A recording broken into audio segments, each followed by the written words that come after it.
Evangelio según Juan, capítulo 1, verso 1. En el principio era el Verbo, y el Verbo era con Dios, y el Verbo era Dios. Vamos a orar una vez más para pedirle al Señor que nos ayude con la comprensión de su santa palabra. Oremos. Amado Dios, verdaderamente tú eres santo y soberano. Tú vives y reinas para siempre, Señor. Te rogamos que en tu gracia y tu sabiduría seas tú hablando a la iglesia en esta mañana. Que no sean palabras de hombres, Señor, sino que seas tú hablando a tu pueblo. Que seas tú dirigiéndonos, Señor, por el camino que hemos de ir y enseñándonos lo que hemos de decir, Padre. Bendice a tu iglesia, por favor. Tomando en cuenta mis debilidades, sino que eres tú. Enséñanos a entender estas verdades que hoy nos has dado acerca de Jesucristo, de Dios, del Padre, para que comprendamos ciertamente quién es Él y comprendamos lo bello y lo hermoso que es el Evangelio. Gracias, Señor, te damos en el nombre de Cristo. Amén y amén.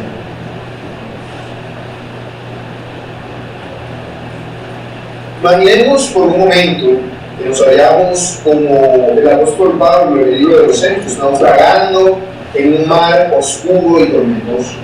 Normalmente durante una gran tormenta no se ve absolutamente nada, no hay luces, solamente tienes ápices de luces cuando ves el relámpago que alumbra todo, porque no va a haber foco ni vela que pueda estar encendido en ese momento. Así que solamente te hallas en tinieblas, en oscuridad. Normalmente una persona que se halla bajo esa situación no puede ver nada, no sabe ni siquiera dónde está, mucho menos va a saber a dónde tiene que ir. Por eso se inventaron los faros. Los faros permiten a los barcos saber hacia dónde tienen que ir, cuál es el rumbo que tienen que seguir, porque son una luz en medio de las tinieblas que les indica el camino por el cual ellos deben transitar. Una luz que les permite orientarse, inclusive si han naufragado. Porque como náufragos que somos nosotros antes de venir a Cristo, Cristo es nuestra luz, nos muestra el camino al Padre. Y Él es asimismo el camino por el cual nosotros transitamos, el camino de la verdad y la vida.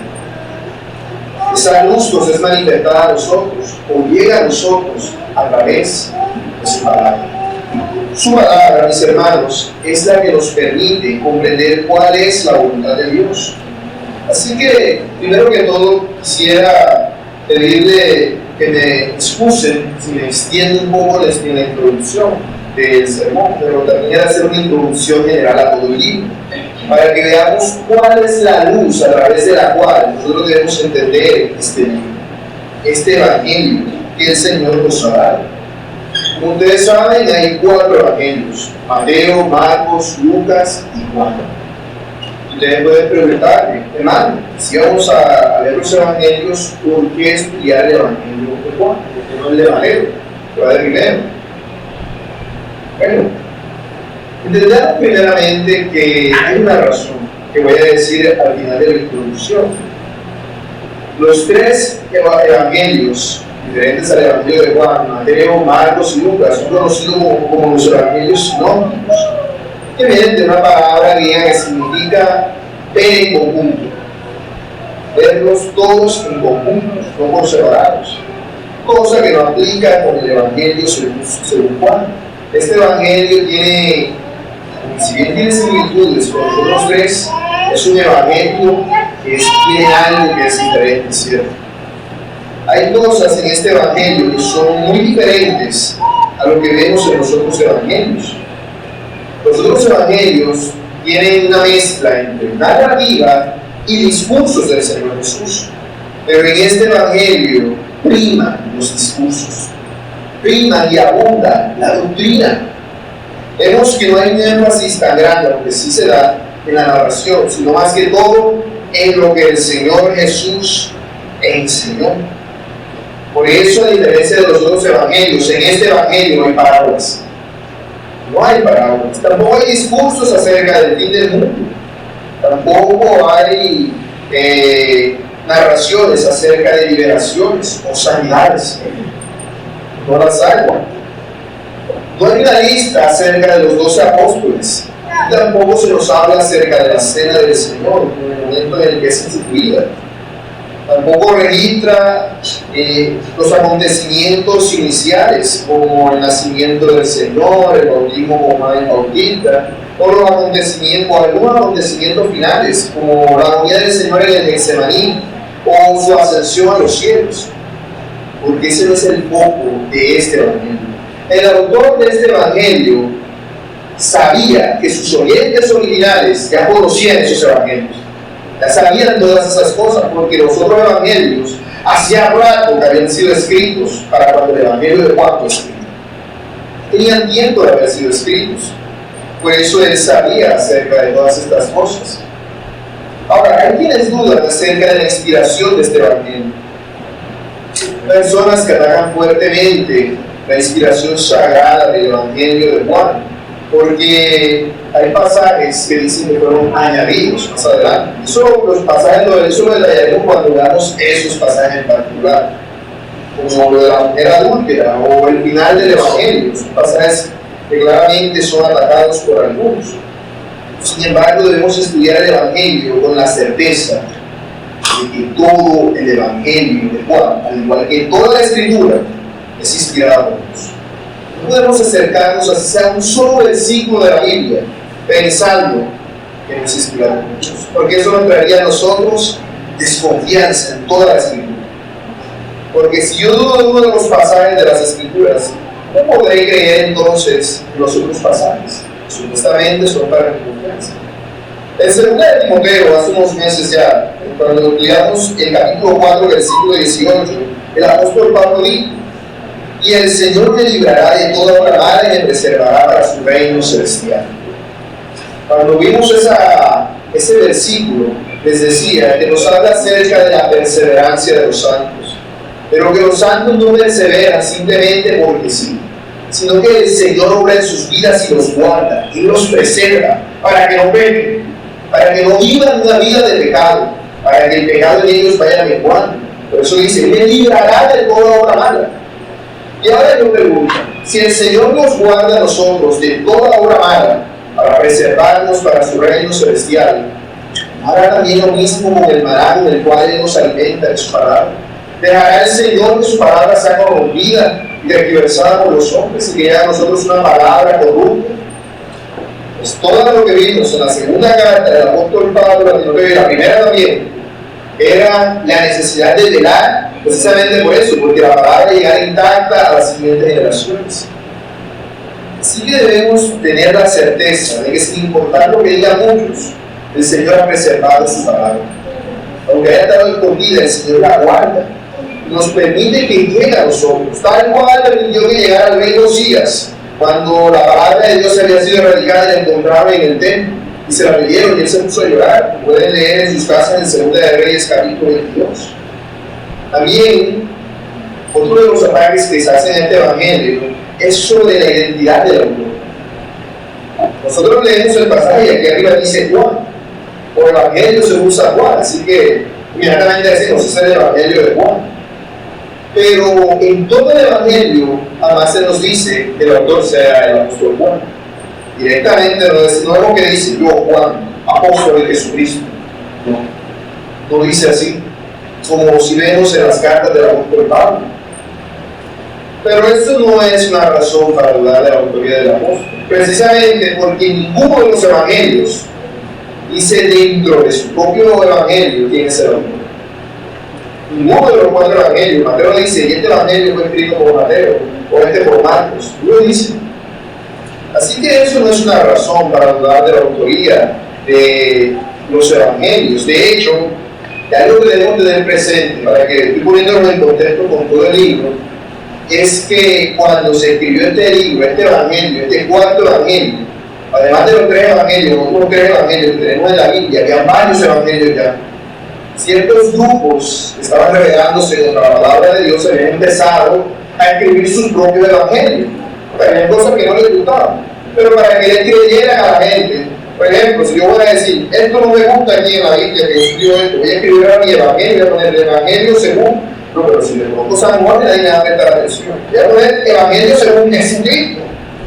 Claro, imagínate, todo el mundo enseguida va a creer que es un libro inspirado, porque estoy poniéndole una figura de autoridad para que me represente. Eso hacían todos los que escribían falsos evangelios. Todos los falsos evangelios tienen nombres de apóstoles o de personas importantes, precisamente para que las personas creyeran, y los mencionaban dentro del evangelio. Los verdaderos evangelios nunca mencionan esos autores. Pero si el apóstol Juan no es mencionado como el autor del libro, en todo el libro, no sabemos que fue el que lo escribió.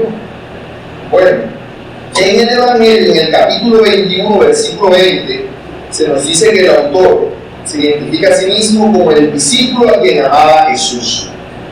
Eso es todo lo que nos dice. Pero no se nos dice que ese discípulo sea Juan. No se nos dice, él se refiere simplemente de esa manera a sí mismo. ¿Cómo sabemos que fue el que escribió este Evangelio? Bueno, el primero en la historia de la iglesia que afirmó que este Evangelio fue escrito por el apóstol Juan fue uno de los padres de la iglesia, llamado Ireneo, quien vivió en el año 130, del año 130 al año 200 después de Cristo. Este Evangelio fue escrito entre el año 90 y el 100 después de Cristo. Es decir, hay por ahí como 40 años, 40, 50 años, entre que se escribió el Evangelio y que Ireneo dijo que había sido el apóstol Juan. Pero eso no es prueba suficiente.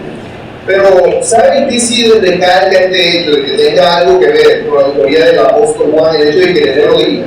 Bueno, Ireneo era uno de los padres de la iglesia y él era discípulo de otro padre de la iglesia que se llamaba Policarpo. Y Policarpo era discípulo del apóstol Juan.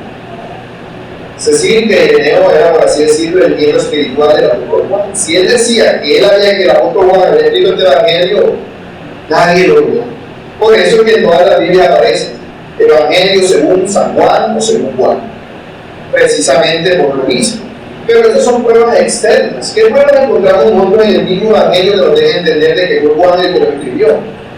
Bueno, por todo lo que leemos en el evangelio, podemos darnos cuenta de que el autor era un judío, porque sabía lo que pensaban los judíos, y entendía cómo los judíos pensaban.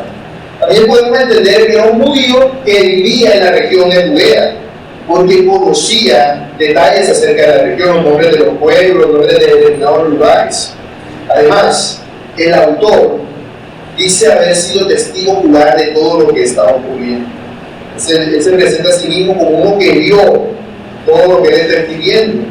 Así que debía ser alguien cercano al Señor Jesús. Pero además, el autor era alguien que sabía lo que decían los apóstoles. Es más, él estaba junto al Señor durante la última cena. Así que debía ser uno de los apóstoles. Claramente el autor era el apóstol Juan, porque aunque el apóstol Juan no se menciona en este libro, es mencionado más de 20 veces en los otros evangelios. Y en este evangelio a él no se menciona ninguno. Sospechoso, diríamos. ¿Por qué no mencionarlo? ¿Por qué no mencionarse? Porque hablar acerca de un discípulo a quien Jesús amaba, cuando los otros apóstoles se les menciona por nombre. Ciertamente, esto nos da luces acerca de que verdaderamente fue Juan el que escribió este libro. Y es que si no hubiese sido él, este evangelio no estuviera aquí. Porque si no también tuvieran otros evangelios falsos, que es de Mateo, que es de María Magdalena, que es de Pedro. ¿Por qué él se sienta aquí? Porque toda la iglesia, de manera universal, aceptó siempre que ha sido el apóstol Juan el que escribió este libro. Y aquí viene el punto. ¿Por qué alegan tanto acerca de la introducción acerca de todas estas cosas? Si es, ¿por qué el apóstol Juan escribió este evangelio? Bueno, esta es la razón por la cual he decidido poner este evangelio en nosotros. La da el mismo apóstol en el capítulo 20, versos 30 y 31. Dice así: hizo además Jesús muchas otras señales en presencia de sus discípulos, las cuales no están escritas en este libro, pero estas se han escrito para que creáis que Jesús es el Cristo, el Hijo de Dios, y para que creyendo tengáis vida en su nombre. ¿Para qué fue escrito este evangelio? Para que nosotros, los gentiles, creamos que Jesús es el Hijo de Dios. Ese es el foco central del evangelio. Recordemos cuando el Señor le preguntó a sus discípulos en los otros evangelios: ¿quién dice la gente que soy yo? ¿Cuál fue la respuesta correcta? La que dijo Pedro: tú eres el Cristo, el Hijo del Dios viviente.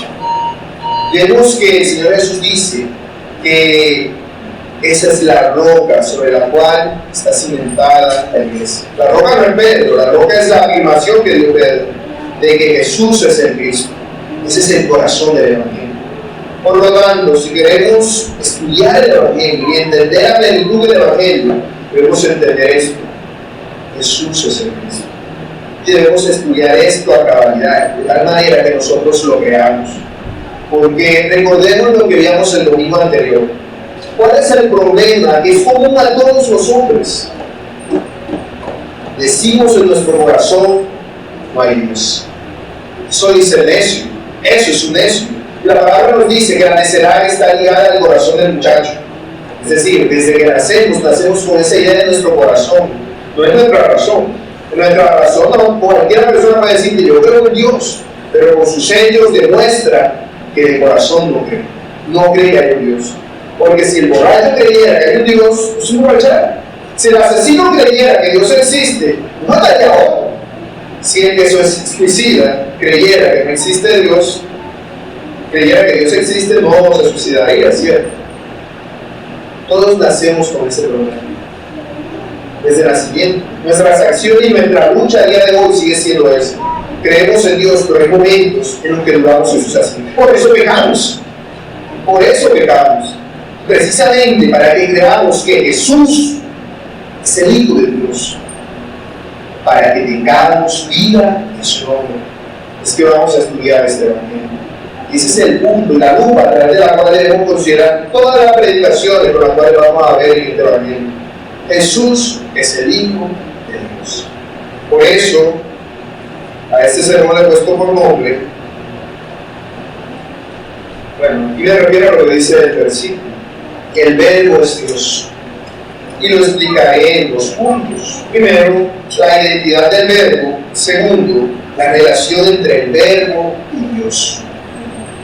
Me disculpo por la ardua introducción, que tiene más que ver con todo el libro que con lo que vamos a considerar, con este versículo que vamos a considerar, pero me parece necesario para poder entender este versículo y todo lo que vamos a ver a partir de ahora.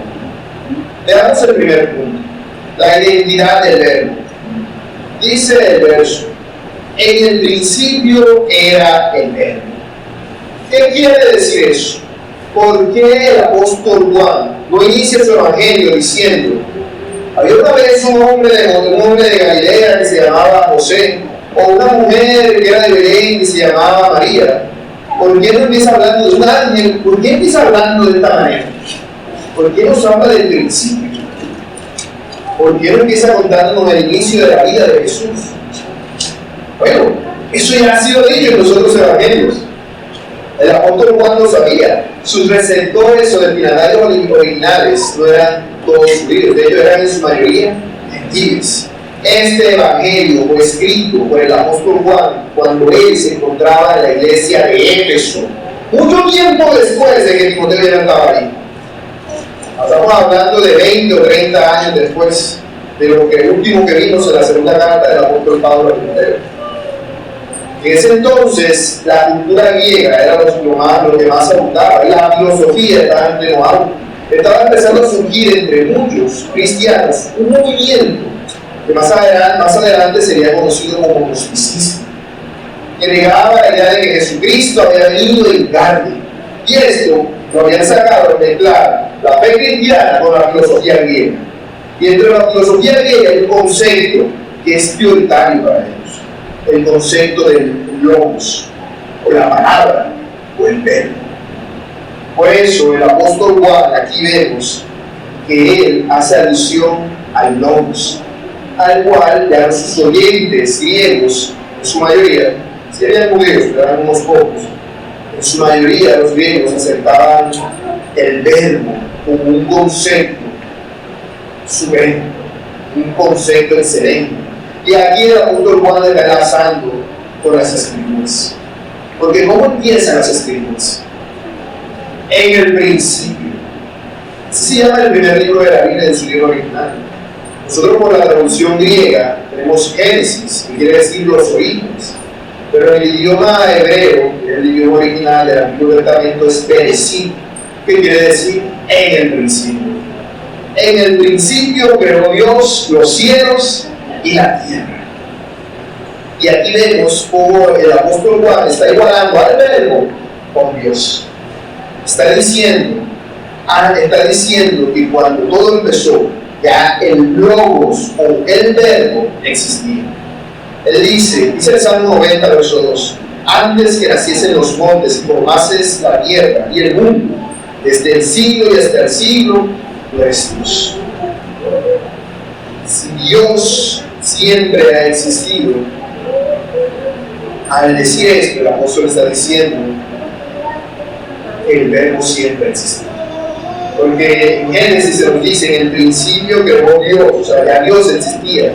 Y aquí están diciendo: en el principio era el verbo, ya el verbo existía, ya el logos existía. Y eso es algo prioritario para empezar un evangelio que va a tratar acerca de la vida en Cristo. Porque en el principio Dios inició la vida al crearlo todo. En Génesis 1, el Señor nos habla acerca de cómo con su soplo dio vida al primer hombre.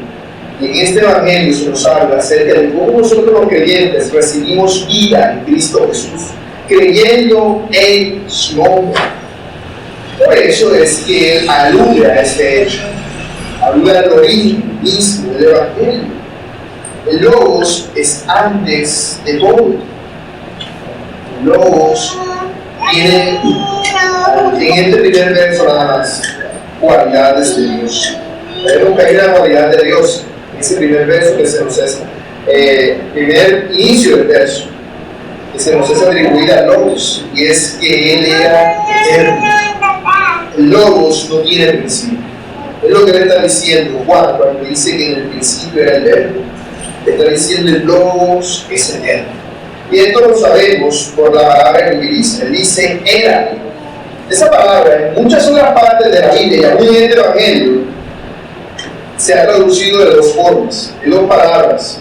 Una, no me gusta normalmente decir estas palabras en otros idiomas, pero en esta ocasión me parece pertinente para que entendamos esto. Una de esas palabras es eimi y la otra es kinomai. En muchos otros pasajes, casi todos, se utiliza la palabra kinomai.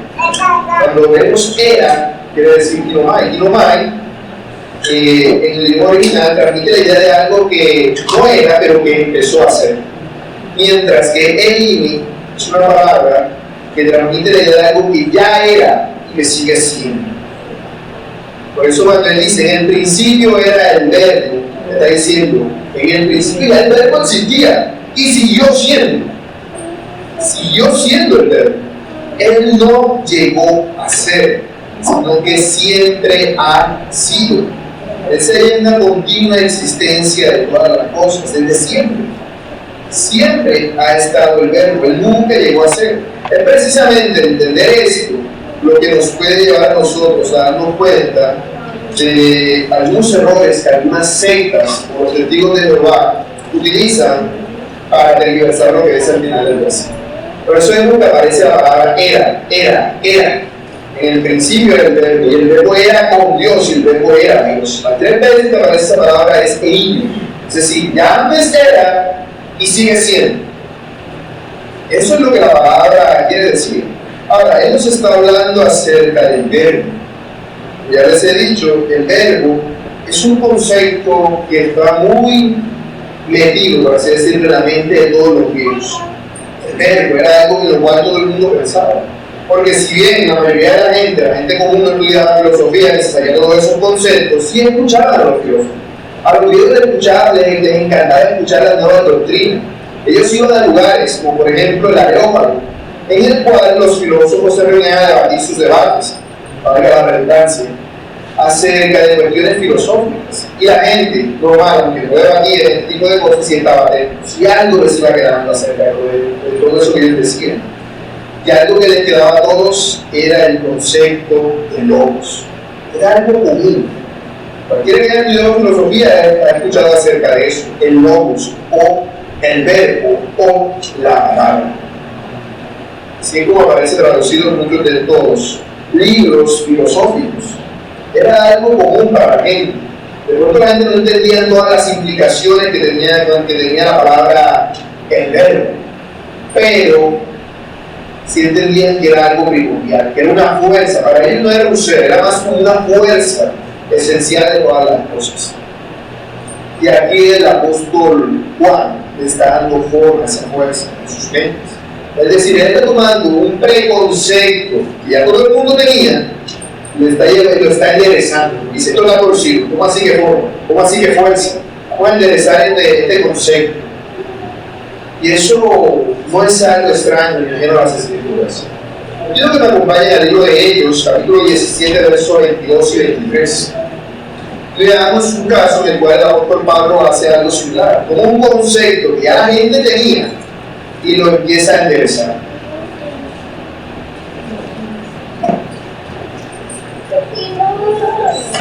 Hechos capítulo 17, verso 22. Dice así la palabra del Señor. Entonces Pablo, puesto en pie en medio del areópago, dijo: varones atenienses, en todo observo que sois muy religiosos, porque pasando y mirando vuestros santuarios, allí también un altar en el cual estaba esta inscripción: al Dios no conocido, al que vosotros adoráis, pues sin conocerle es a quien yo os anuncio. Aquí tenemos un concepto que también era común para los griegos. Los griegos tenían dioses de todo, y cuando digo de todo es literalmente de todo. Tenían dioses de los ídolos, tenían dioses de todo tipo, de las plantas, de los animales, de los ríos. Ellos tenían un dios de los ríos y un dios para cada río. Para cada río en particular tenían su propio dios, a pesar de que ellos tenían un dios general para los griegos, un dios para el mar, un dios para las olas, un dios, o sea, tenían una cantidad inmensa de dioses. Y ellos no querían ofender a ningún dios, porque ellos tenían en su mente una idea que habían aprendido por causa de un fenómeno llamado helenización en su tiempo. La helenización puede ser comparada con la globalización actual, a la imposición de la cultura estadounidense en la nuestra. Bueno, para ese entonces, la cultura griega había sido llevada a la mente de todas las personas del reino griego, luego, por ende, del Imperio Romano. Había sido llevado. Los griegos tenían muchos dioses. Ellos no querían ofender a ningún dios. Si había un huracán, decía: Eolo nos está castigando. Si había un maremoto, Poseidón está furioso. Entonces, ¿qué dijeron ellos? Bueno, por si acaso, para no molestar a ningún dios, vamos a hacer un altar a un dios que no sabemos cuál es, a un dios no conocido. Ellos hicieron eso. Y el apóstol Pablo, en su tiempo, cuando estuvo en Atenas, vio el altar a este dios y dijo: mira, por la revelación general, ellos han entendido que hay un dios que es superior a todos. Y el concepto que ellos tenían acerca de ese dios era muy errado, porque lo veían igual a los otros dioses, lo veían como un dios cualquiera, simplemente un dios más del montón. Y el apóstol tomó ese concepto que ellos tenían y lo fue expandiendo, lo fue corrigiendo, diciendo: bueno, parto de aquí, pero esto está mal, lo voy a enderezar. Eso es lo mismo que está haciendo el apóstol Juan en este evangelio. Él está tomando un concepto que ya existía en la mente de las personas, el concepto del verbo. Para ellos es una especie de fuerza primordial, como la bolita del Big Bang que creen la mayoría de las personas hoy, algo así, una fuerza que dio origen a todos. Él está tomando ese concepto y está diciendo: el verbo sí es un verbo, pero no es ese que usted piensa. Y ese nos va a corregir. Él está a punto de corregirles ese concepto que él tenía acerca de los logos. El verbo, la palabra, también puede ser traducido como lo dicho, la lógica, la sabiduría. Ese concepto estaba en la mente de todos los griegos, pero también en la mente de todos los hebreos, sino que en un sentido más bíblico, el concepto del verbo, de la palabra, porque ellos entendían la primacía de la palabra de Dios. Entonces ambos creían en el logo, pero de formas diferentes. Esto de una forma totalmente errada y esto de una forma más acercada a lo que dice la Biblia, acerca de la sabiduría divina, acerca de algo que no es algo, sino que es alguien. Juan está diciéndonos: ese algo que ustedes creen, es el algo del cual yo les voy a hablar. No es un algo, es una persona. Porque Él estaba con Dios y era Dios. Dice en el verso 14 de este mismo capítulo: y aquel verbo fue hecho carne y habitó entre nosotros. Y Él no dice el nombre de quien está hablando. Él no dice, y aquel verbo fue hecho carne y se llamó Jesucristo. No lo dice. Pero dice, y vimos su gloria, gloria como del unigénito del Padre, lleno de gracia y de verdad. De tal manera que para nosotros y para los oyentes originales era evidente de quién estaba hablando. Era lo mismo que les decía acerca del discípulo más amado. Él no decía ciertas cosas, pero las dejaba en evidencia. El apóstol Juan. Así que aquí vemos cómo él acá aclara de que el verbo fue hecho persona. De que esa persona de la cual va a hablar ha existido desde siempre. Entonces, cuando hablamos del verbo, debemos entender que se nos está hablando, como ustedes ya sabían, de Jesucristo.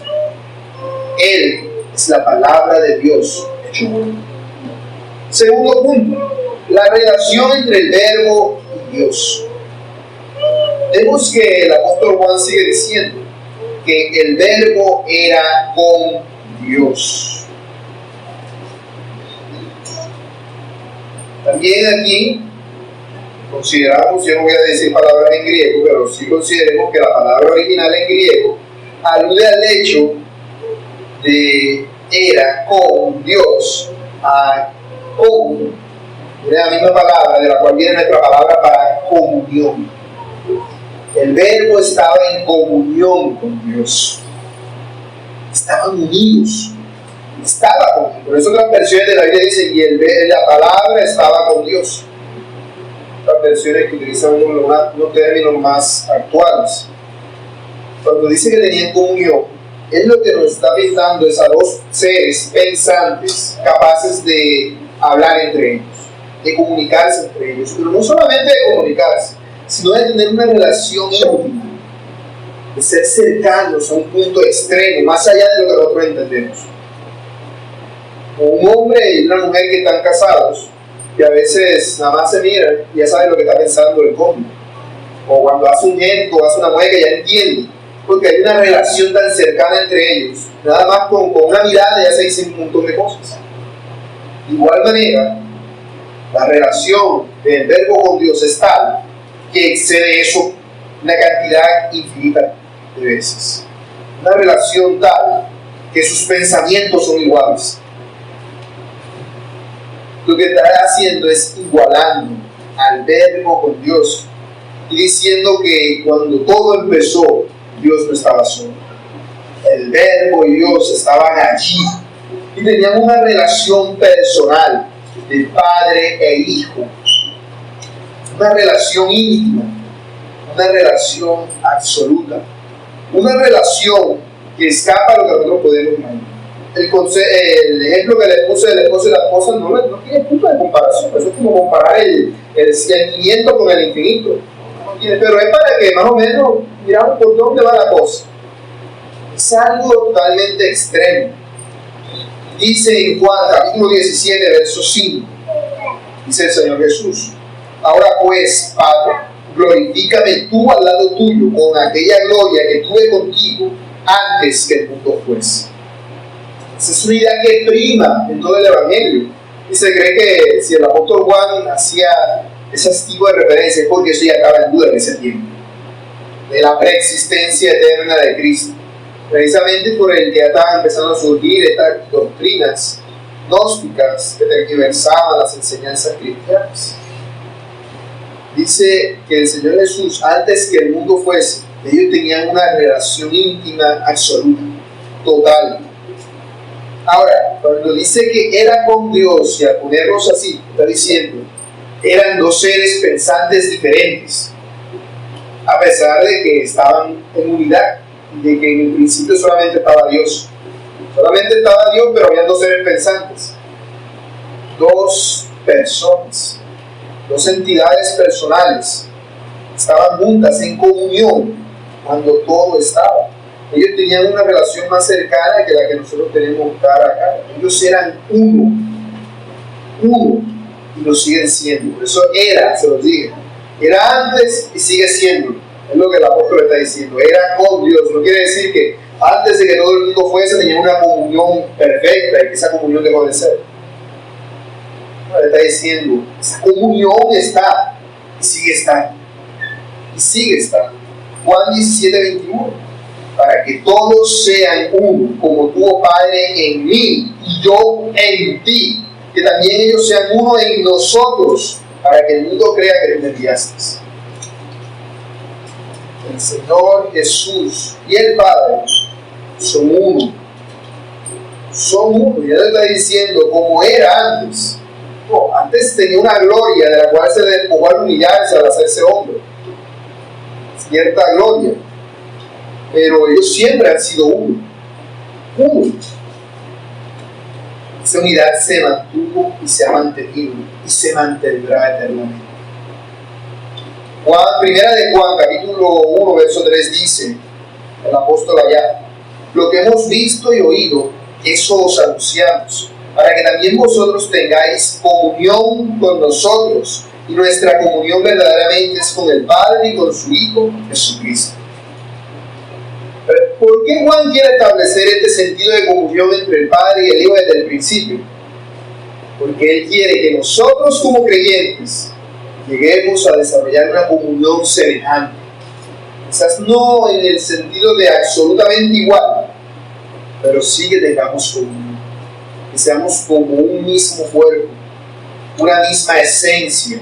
No solamente entre nosotros, sino entre nosotros con ellos. Eso es lo que Él está diciendo.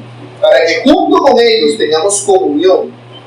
Por eso es necesario tener una comunión entre nosotros. Una comunión, algo que sea común para todos nosotros. Y que prime. ¿Y qué es lo que el apóstol quiere que sea esa comunión? La esencia misma de entender que Jesucristo es el Hijo de Dios. Que sea común para nosotros. Si yo entiendo esto, entiendo que, por ende, soy hijo de Dios por adopción. Y mis hermanos también. Por lo tanto, ellos son tan de Cristo como eres tú.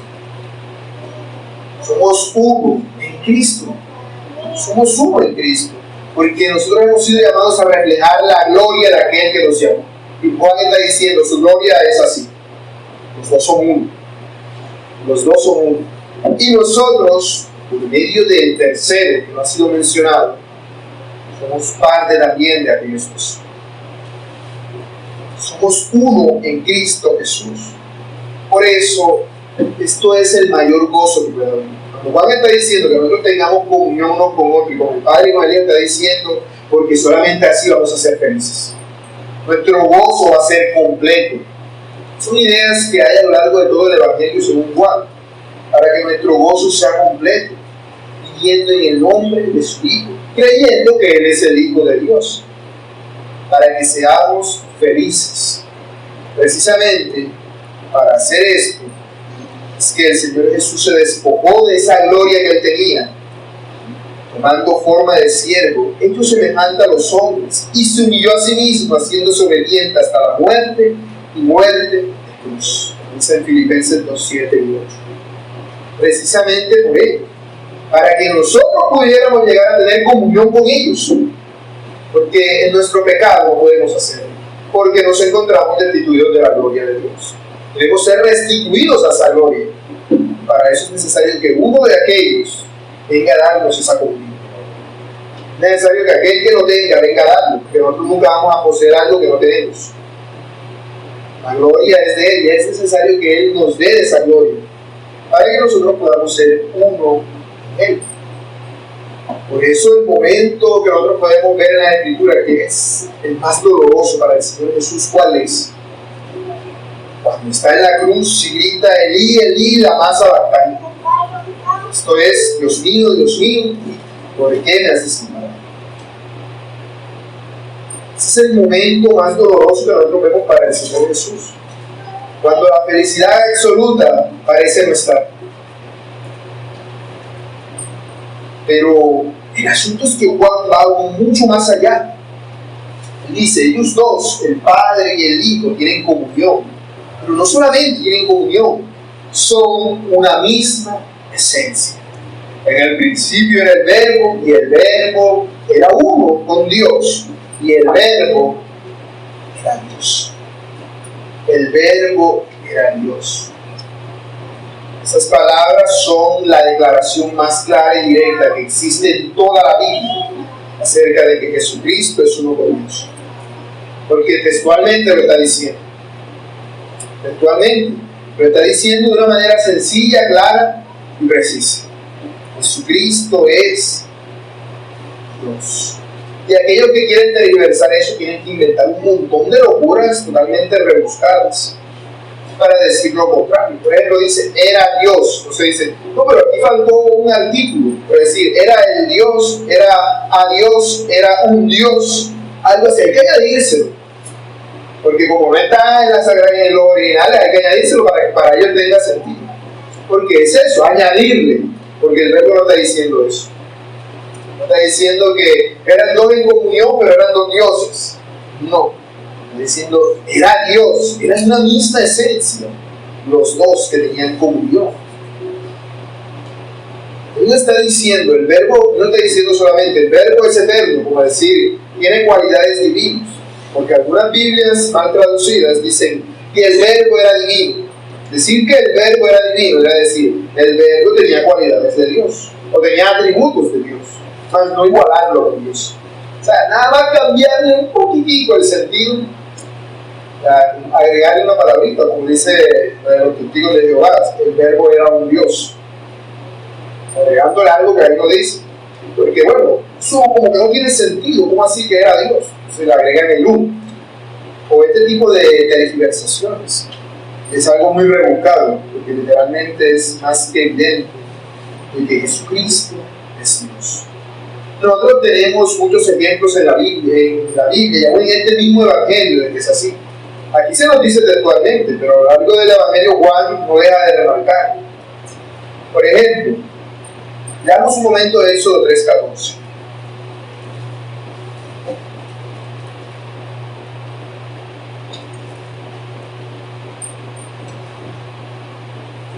Éxodo 3:14. Cuando el Señor Dios se le apareció a Moisés en la zarza ardiente, Moisés, entre las excusas que estaba poniendo para no hacer la voluntad de Dios, preguntó: ¿qué voy a decir yo si me preguntan quién me envió? ¿Y qué le dice el Señor? Éxodo 3:14. Y respondió Dios a Moisés: yo soy el que soy, y digo, así dirás a los hijos de Israel, yo soy, me envió a vosotros. ¿Cómo se llama Dios? Yo soy. Yo soy. En el original, las 4 consonantes, E-H, W-H, no estoy mal. Donde tenemos las palabras Yahvé o Jehová. Es a eso a lo que se refiere, yo soy. Ahora, este concepto de yo soy, vemos que el Señor Jesús lo alude a sí mismo a lo largo de todo este Evangelio. En Juan capítulo 8, verso 24, por poner un ejemplo, él claramente dice yo soy. También en el verso 28, en el verso 58, y así abunda por todo el Evangelio. No abunda. Literalmente todo el tiempo está diciendo yo soy. De hecho, cuando van a apresar y preguntan que quién es el que está buscando, quién es Jesús, él dice yo soy, y se cae para atrás. Los que preguntan. Eso también lo dice este Evangelio, no los otros. Juan remarca este tipo de cosas para implicar eso. La primacía que tiene el uso de esa expresión, yo soy, que Jesús todo el tiempo usaba. Nosotros en el Evangelio no vemos esa primacía del Señor todo el tiempo, pero en este Evangelio vemos que a propósito han sido contados los sucesos en los cuales el Señor hace alusión a eso. Yo soy la vid verdadera, soy la puerta. En Juan 10:30 dice que yo soy uno con Dios. Y no solamente eso, por si alguna duda de que Jesucristo es Dios, al final del Evangelio también, en capítulo 20, versículo 22, se nos presenta al apóstol Tomás, que había dudado del Señor, y cuando le demuestra, le dice: mete tu mano, mete tu dedo en la herida. ¿Qué dice él? Tomás dice: Señor mío y Dios mío. Juan 20:28. Literalmente, Tomás, apóstol del Señor, o discípulo del Señor, aquí vemos como él alude al Señor Jesucristo como Dios mismo. Por eso entendemos que ese era el objetivo del apóstol Juan con este evangelio. Creamos que Jesucristo es el Hijo de Dios, de que es Dios. Es lo que leía en el texto al presidir, Colosenses 1:15. Él es la imagen del Dios invisible, el primogénito de toda creación, porque en Él fueron creadas todas las cosas, las que hay en los cielos y las que hay en la tierra, visibles e invisibles, sean tronos, sean dominios, sean principados, sean potestades. Todo fue creado por medio de Él y para Él, y Él es antes de todas las cosas, y todas las cosas en Él subsisten. Y en el capítulo 2 de Colosenses, verso 9 dice, porque en Él habita corporalmente toda la plenitud. Así que debemos tener presente eso, tanto en estos sermones como cuando ustedes en sus propios hogares, en sus devocionales lean este evangelio. Este evangelio fue escrito para que creamos que Jesucristo es Dios. Eso es lo que Juan pretende. Esa sea la lupa por la cual tú te acercas al evangelio todo el tiempo. El apóstol está comunicando también que Jesucristo es Dios, para que aquella idea con la cual nacemos en nuestro corazón de que Dios no existe, aunque sabemos que sí existe, y todo lo manifiesta, es nuestra necedad, porque eso es un necio, caiga por completo. Jesús es el Hijo de Dios. Aplicaciones. Tengo 3 pequeñas aplicaciones acerca de lo que hemos visto. Primero, debemos entender la importancia de la comunión que tenemos como creyentes, porque precisamente nos está diciendo que el Señor Jesús y el Padre son uno, para que nosotros también podamos ser uno en ellos. Por eso hemos sido llamados a tener una comunión unos con otros. El apóstol Juan lo dice así en 1 Juan capítulo 1 verso 7. Pero si andamos en luz, como Él está en luz, tenemos comunión unos con otros. Y la sangre de Jesucristo, su Hijo, nos limpia de todo pecado. ¿Qué está diciendo Él? ¿Cómo tenemos comunión? Andando en luz. Andando en la verdad de que Jesucristo es el Hijo de Dios. Ahí está nuestra comunión. Ese es el foco de nuestra comunión. Tener comunión uno con otro no es simplemente vamos a reunirnos hoy, vamos a cocinar, o vamos a hacer algo divertido como amigos. Eso es tener una relación de amistad. Pero eso lo tienes tú con cualquier persona, de pronto no con un desconocido, pero sí con tu familia que no conoce a Cristo. Puedes tener momentos así. Pero solamente con tu familia de la fe puedes tener comunión andando en la luz, teniendo a Cristo como aquello que te une. Eso es una verdad tan esencial que debemos entenderla como nos expone el apóstol Juan. El verbo era con Dios. Les dije, eso significa tener una relación íntima. Eso quiere decir que también aplica para nosotros. Nosotros como creyentes debemos tener una relación íntima de comunión en Cristo. Relación íntima quiere decir que no se trata solamente de decir vamos a reunirnos tal día, tal hora, en tal lugar, a adorar a Dios y ya. El resto de la semana ninguno tiene que ver con ninguno. Relación íntima quiere decir que tengamos un deseo genuino por los otros como por nosotros mismos. Que así como yo vengo y me aporreo la cabeza y me duele, así me duele a mí cuando yo haga al otro le pase eso. Yo sienta lo que los otros sienten, porque los considero como si fueran parte de mí, porque somos un cuerpo. El apóstol Pablo lo dice en Efesios con relación al hombre y a su esposa. Son uno solo, pero el apóstol Juan nos lleva mucho más allá. Cada uno de nosotros somos un solo cuerpo, de manera que cuando el otro llora, yo debo llorar. Cuando el otro se goza, yo debo gozarme. Debemos tener una relación íntima unos con otros. Segunda aplicación, no se trata también de solamente tener una relación íntima entre nosotros y ya, sino que esa relación íntima se desprende de nuestra relación con Dios. Con Dios. El Señor Jesús lo dice en palabras del apóstol Juan en este evangelio, Juan 15:5. Yo soy la vid, vosotros los pámpanos. El que permanece en mí y yo en él, este lleva mucho fruto, porque separados de mí, nada podéis hacer. Así que debemos entender que para nosotros el tener una relación íntima de comunión con Cristo es algo fundamental, es algo esencial. No es algo que hago simplemente por cumplir. Como decir, bueno, ya hice el devocional, ya cumplí. No, nosotros debemos tener una relación íntima con Dios, de tal manera que a nosotros nos interese o nos preocupe, por así decirlo, lo que a Dios le interesa o por así decirlo le preocupa. No es lo que a Dios no se preocupa, sino aquello en lo cual Dios focaliza su interés. Claro, porque nosotros decimos, yo creo en Dios, yo vivo en Dios, pero yo no hago nada por Dios. Yo miro que Dios allá, yo acá. Cuando estoy en problema, entonces sí acudo a Él. Cuando tengo una necesidad, entonces sí acudo a Él. El resto de las veces yo cumplo. Yo hice el devocional, entonces hacemos como los fariseos. Yo oro en la mañana, oro en la tarde, oro en la noche, leo la Biblia en la mañana, mando mensajes, llamo a los hermanos de vez en cuando. Hacemos como los fariseos una serie de listas de cosas que hacemos. Pero no se trata de eso, ¿cierto? Sino de tener comunión con Él. Y la comunión con nuestros hermanos fluye de eso. Es parte de eso. Él es la vid, Él es el árbol y nosotros las ramas en ese árbol. Si nos arrancas del árbol, la rama muere. De igual manera con nosotros ocurre de esa forma. Así que debemos tener una comunión íntima, real con Dios. Una comunión genuina. Y cuando yo vea a una persona que no conoce a Dios, yo piense lo que piensa Dios. Yo no quiero que Él se pierda, sino que proceda al arrepentimiento. No es simplemente, no, yo quiero que venga a la iglesia, voy a invitar. No, a Dios esto le preocupa, a Dios le interesa. Para usar un término que no pueda tergiversarse. De igual manera, a ti debe interesarse. Porque tú no puedes decir, yo amo a Dios, pero yo hago lo que yo quiero. Si tú amas a Dios, ¿qué debes hacer? Lo que Él te manda.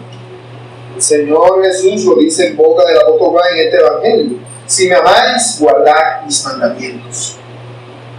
Debes amar lo que Dios ama. Debes amar lo que Dios ama. Debe ser un esmero para ti.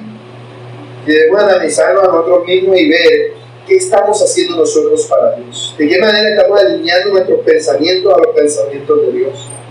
Porque si no, podríamos estar cayendo en un legalismo reformado. Y eso es algo muy grave. Además, lo que se nos dice al principio, ¿cierto? En el principio era el verbo. Es decir, Jesucristo es eterno. Y eso a nosotros debe darnos consuelo. El apóstol Juan lo dice en el libro de Apocalipsis, lo dice el Señor Jesús en boca del apóstol Juan en el libro de Apocalipsis de esta manera, Apocalipsis 1:8. Yo soy el alfa y la omega, principio y fin, dice el Señor. El que es, el que era y el que ha de venir, el Todopoderoso. Así que eso a nosotros debe llevarnos a tener una confianza absoluta en Dios, porque Él es eterno. Como Él es eterno y Él es uno con Dios, Él es el Todopoderoso, no hay nada que Él no pueda hacer con nosotros. No hay una situación difícil. Si algo te ocurre, no debes poner los ojos en las circunstancias, sino en el Señor y entender lo que Él está haciendo. Si yo vengo y me echan el trabajo, no debo reclamar, no debo molestarme por eso, sino confiar en Dios, en que Él está obrando en mí a pesar de eso. Si yo me enfermo, no debo angustiarme por eso, porque naturalmente eso lo hacemos, sino confiar en Él, que vive para siempre, que es todopoderoso, que vive y reina, que tiene control de todas las cosas. Mis hermanos, preocupados y afanando por las cosas de este mundo, es dudar de Dios. Es decir, eso es pecado. Cuando uno se preocupa por las cosas, está pecando. Pero es un pecado que lamentablemente hace parte de nuestra naturaleza que aún reside en nosotros. Por eso yo no voy a juzgarte a ti porque te preocupes. Dios no lo hace. Pero Él sabe que eso es un problema que hay en ti. ¿Y cómo lo soluciona Dios? Él te dice, cree en mí. Cuando te dice que creas que Jesucristo es el Hijo de Dios, no solamente para que sea un concepto en tu cabeza ya, sino para que sea algo vivo en ti. Cuando tú oras en el nombre de Jesús, no es una palabrita que pones de muletilla al final, sino que es por Jesucristo, de que Él es Dios, de que Él te escucha, de que Él tiene cuidado de ti, de que Él no te va a desamparar nunca.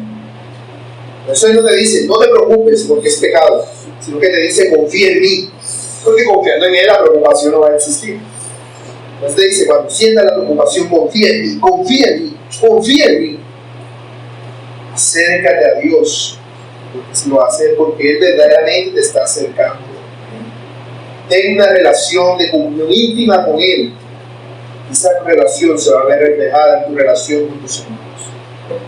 Así que, hermanos, confiemos en el Señor, porque Él tiene cuidado de nosotros. Él es el Dios invisible, que ha sido manifestado en carne, para nuestro gozo y nuestra alegría, para que nuestro gozo sea completo